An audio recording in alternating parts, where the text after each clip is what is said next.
All right, let's get to our first conversation now. A report by AFDB shows Africa's population is projected to double by 2050 and by 2100, meaning 1 in 3 people on Earth will be African. The report also suggests by 2030, about a quarter of the world's population under the age of 25 will be in or from Africa. Well, let's get to discuss prospects now for Africa's youthful population. Joining us for this conversation is Olauton Fahimi, Associate Director at Micro Media Craft Associates, joining me right here in the studio. Hey. Great to have you. Good to be here. Thank you. Yeah, so quite an interesting report there by the AFDB. Yeah. Saying that population under the age of 25 will most likely, be from Africa or be in Africa at this time. And definitely the question now is, it looks like the world will also have to depend on our capabilities. Right. Quite interesting. I mean, we saw it coming. Nigeria has very vast youth population, and that's a plus, if you ask me. If we decide to tap into the possibilities, right?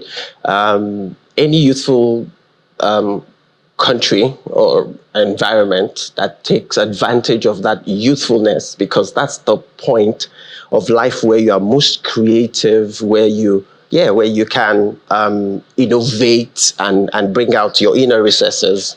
So Nigeria has an advantage, and honestly, this is the time that we should look into that capital, that human capital. So we've seen some countries like, the likes of France and, Germany, they have an aging population, and absolutely it's stressing them out, at this time. So, talk to me about what, Africa should be doing now in countries like Nigeria, knowing fully well that you have this advantage. Right. So what we should be doing now is looking into this youth population and discovering them, right? I've seen some clips on social media of people who created something in different parts of the nation. You just see that people say give likes on social media, and it ends there. I don't think that will help any nation to grow. We need to fish out people like that and invest into them. Nigeria as a nation now should be thinking of building infrastructure that supports creativity, innovation, because you can never have innovation without infrastructure, right? So if Nigeria really wants to take advantage of the growing population, the growing young population that we have, Nigeria as a nation, the government, they need to begin to invest into infrastructure, research, the energy sector, electricity, power. We have several things that shrink innovation and creativity right now. And if the government can help us to invest into those things, it will really be at our advantage, because we have the population, we have the strength, we have the number. It's now to take advantage of that. Yeah, I'm definitely, everyone's looking to the government at this time. But talking about, the government, we've seen budgets for education, in major African countries, still under that UNESCO benchmark. I think the UNESCO benchmark is over 20%, of your budget should go towards investment in education. Well, we've seen a lot of single digits investment when we look at the budget, at this time. So can we still make it, with this budget for education? No, we can't. And if we're going to make any impact in education, the first thing we should be thinking, is to work on the curriculum, to be honest with you. The current education system in Nigeria is very theoretical. We just get to school, see those big books, the handouts, we put them up, and at the end of the day, put them down, get good grades, we're out. Trust me, the reality, what happens outside the school system is completely different from what we are told in school, right? So when there is conscious investment in education system, whereby we are able to, one, introduce, look at developed countries. In school, you'll start learning how to be a creator By the way, every man is meant to be a creator. But you start when you're in school, not when you go out and you start writing CVs. That's when you realize that you're supposed to be an entrepreneur. It starts when you're young, when you're in school. So the curriculum, there needs to be an introduction into it that allows people, because I guess the curriculum, we're still trying to find X and solve for X. I wasn't a big fan of maths, but yeah. So I wasn't going to go there, but you took me there. So we were looking for X, right, for so long. But the truth of the matter is, when you get to the real world, you see that power that you don't have, that telecoms that's not working well, that energy that is not working well, the road system that's not working, that's the X. We actually thought to find X. We didn't know that X are the challenges that we're going to meet when we get to the real world. So the school system, I think it was one of the great minds that said that the school system teaches us what to think and not how to think. So if we begin to invest into the school system, even educators themselves need to learn, need to train that you're not supposed to just bring big books and throw it on the young ones and they give it back to you, you give them good grades, and we launch them into the world, to the market. And they are there is no employment. And the ones that are even employable, they don't have employment. And then a chunk of that are not even employable. So going back to the X, the curriculum has to change. It has to be more practical. It has to be more hands-on. From school, we should know who can create, who is, you have a lot of people who are better. I studied quantity surveying. Ask me what I was doing there. Solving for X. But I came out and I realized, no, I'm not built for this. I'm built for marketing comms. But how many Nigerian young people discover that? You just find a lot of round holes and we're putting square pegs into them. So if we go back to this X thing and the investment into education, there needs to be a turnaround. The government needs to help us to build our schools. And when I say build, I'm not talking about the structures. I'm talking about the people, what they go there to learn, because it is what they get that they give out when they come out of school. Right. And definitely, we do keep talking about what the government has to do at this time. But take, for instance, the government is not going to do it. Where do we go? I like that. Thank you very much. So the issue of revamping the system, the economy, I've always said that. Look at the labor survey by labor force survey by NBS. The last one, Q3 2023, was at 5% unemployment. It's going to go up by Q4. That's a given. How do we solve this problem? It cuts across.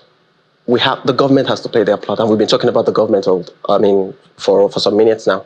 The private sector have a part to play. They need to work with the institutions and bring real life to the schools and not just putting textbooks up there and putting them down.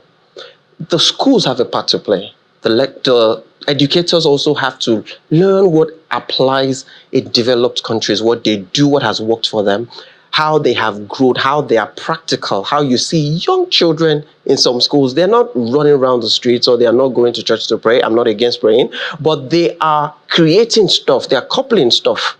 That's where we need to get to. Now, come to the youth themselves, which is the question you have asked. You need to find yourself. And I say it every time. Every person, every young person has a gift, has that thing they can create. Everyone is meant to be a creator. And when this happens, you realize that you're not going to come out of school writing CVs. You'll probably come out of school, and after a couple of years, people will be writing CVs to you because they want to work with you or work for you. And that's where we are meant to be. So if we have a chunk of Nigerian youth who are not thinking of coming out and writing CVs, who are thinking of coming out and creating things, then we're going to have at least you're going to help your own economy. Then you help the economy of your environment. Just like you said, what if the government doesn't do anything? Then we have to stand up for ourselves. We have to do something for ourselves. So I keep advocating that as young people, we cannot wait for the government. Find yourself. Ask yourself, what can I do? Growing up, I realized that I was good at writing. And then from writing to writing copies to comms to marketing to digital here we are today. So it's a step after another. But that is where we need to be. Don't depend on the government. You've gone to school taught you what you think, then you have to now teach yourself. Most of these skills are available on the internet. Though, I'm talking about the internet. There is a cost of living crisis. Absolutely, I was going to say that. It's getting more expensive Exactly. to even afford data. So we see most of the youths actually struggling financially. Yeah.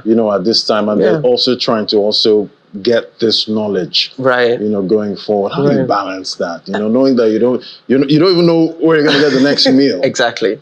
So, which is why I said it's a collective responsibility.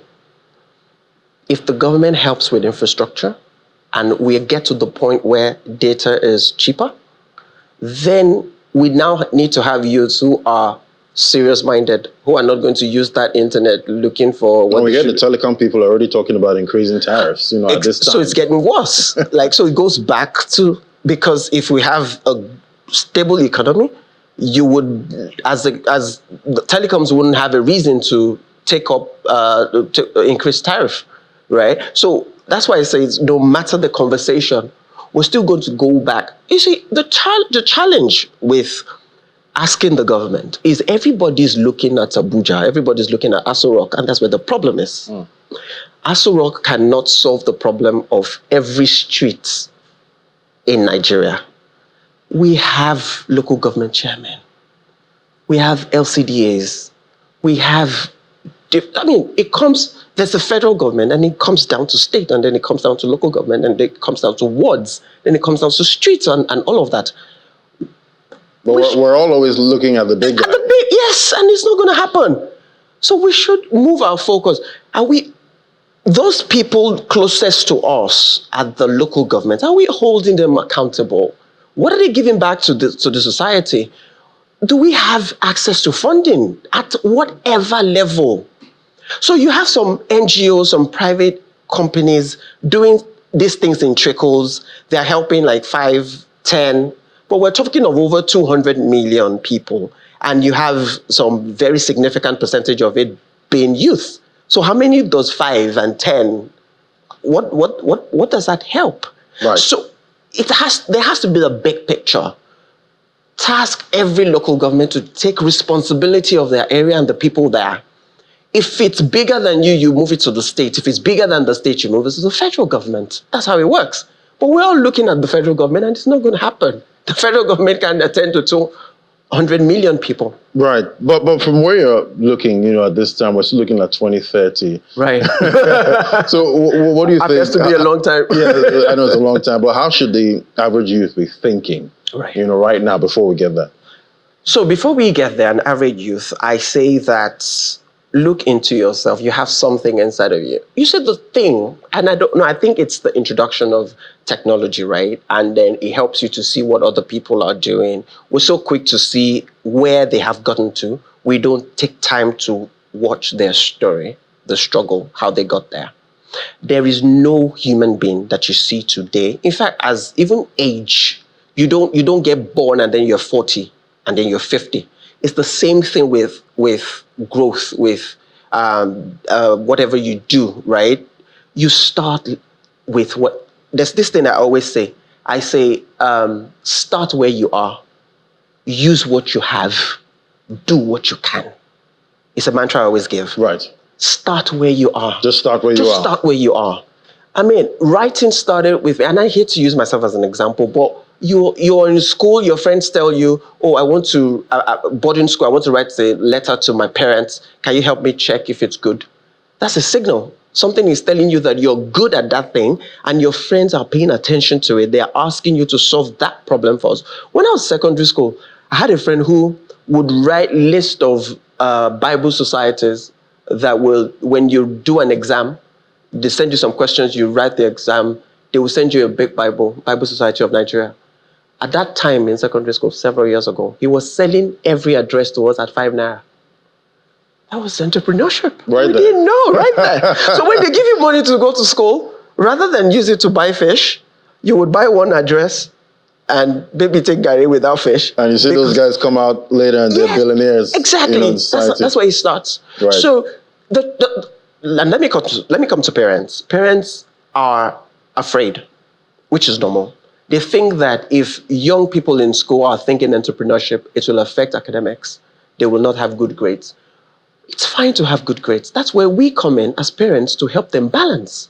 So in the morning you go to school, in the evening when you come back, you put 1 or 2 hours into your craft. Because for all you care, are you aware that there are organizations right now that are encouraging their staff to have side hustles? Yes, as long as it's not conflict of interest. So if I'm into marketing communications, I have a company, you're my staff, you can't do marketing communications, but you can sell shoes.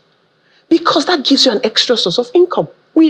They're not even expecting you to depend on salary. And workers need a lot of side hustles. You know what you're paying, energy bill, exactly. school fees. You need multiple streams of income. So if you start from school, it grows with you. And you say if you start a tree, if you plant a tree today, you know what it will be in 20 years. That's how it is. So we'll just start now. Just start now. Basically. With Thank whatever you so have. much. It was great having your perspective today, Mr. Lauton. Thank you so much. Associate Director at Media Craft Associates. Thank you so much for coming on Thank today. you. Thank you.